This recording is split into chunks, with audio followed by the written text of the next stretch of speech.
Today I am reading the story Jack and the Beanstalk. This is the story of how Jack did a silly thing, but all was well in the end. Jack and his mother were very poor, and there came a sad day when there was no more money left.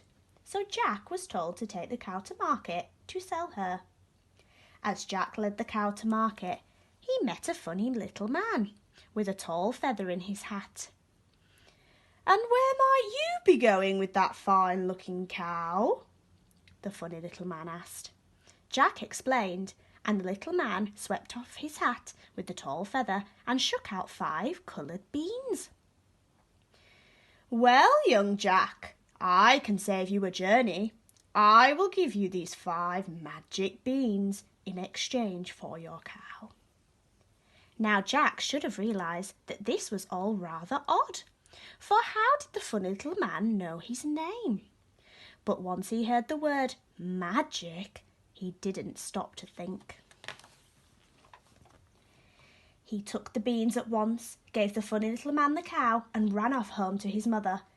"Jack, you are a complete fool!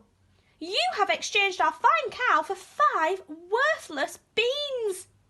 She flung the beans out of the window and sent Jack to bed without any supper.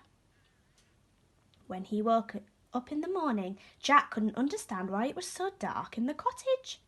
He rushed outside to find his mother staring in amazement at the most enormous beanstalk that reached right up into the clouds. "I told you they were magic beans," smiled Jack, and without any hesitation, he began to climb the beanstalk. He climbed and climbed until he could no longer see the ground below. When he reached the top, there stood a vast castle. Jack knocked at the door, and it was opened by a huge woman. "My husband eats little boys for breakfast, so you better run away quickly," she said to Jack. But before Jack could reply, the ground started to shake and tremble. "Too late," said the giant's wife. "You must hide," and she bundled Jack into a cupboard. Jack peeped through the keyhole and saw the most colossal man. "Fee-fi-fo-fum," he roared. "Don't be silly, dear. You can smell the sausages I have just cooked for your breakfast," said the giant's wife, placing a plate piled high with fat, juicy sausages in front of him. The giant did not seem to have very good table manners, and soon gobbled the lot. Then he poured a great big bag of gold onto the table and counted all the coins. With a smile on his face, he soon fell asleep. Jack darted out of the cupboard, grabbed the bag of money and ran out of the kitchen.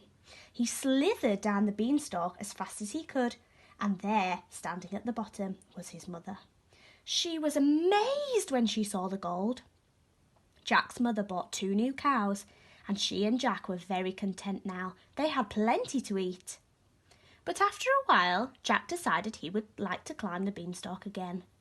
The giant's wife was not very pleased to see him. "My husband lost a bag of gold the last time you were here," she muttered, looking closely at Jack. But then the ground began to shake and tremble. Jack hid in the cupboard again. The giant stomped into the kitchen. "Fee-fi-fo-fum," he roared. "Don't be silly, dear. You can smell the chickens I have just cooked for your breakfast," said the giant's wife, placing a plate piled high with 38 chickens in front of him. The giant had soon gobbled the lot. Then he lifted a golden hen onto the table and said, "Lay!" And the hen laid a golden egg. With a smile on his big face, he fell asleep snoring loudly. Jack darted out of the cupboard, grabbed the golden hen and ran out of the kitchen. He slithered down the beanstalk as fast as he ever could, and there, still standing at the bottom, was his mother. She was astonished when she saw the hen. Jack's mother bought a whole herd of cows and found a farmer to look after them. She bought lots of new clothes for herself and Jack, and they were very content. But after a while, Jack decided he would like to climb the beanstalk one last time. The giant's wife was not pleased to see him. "My husband lost a golden hen the last time you were here," and she peered closely at Jack. But then the ground began to shake and tremble.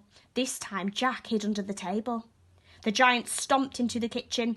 "Fee, fi, fo, fum," he roared. "I would look in the cupboard if I were you," said the giant's wife. But of course the cupboard was empty. They were both puzzled. The giant trusted his nose, and his wife didn't know where Jack had gone. "Eat your breakfast, dear. I have just cooked you 92 fried eggs," said the giant's wife, placing a plate in front of him. The giant had soon gobbled a lot. Then he lifted a golden harp onto the table and said, "Play."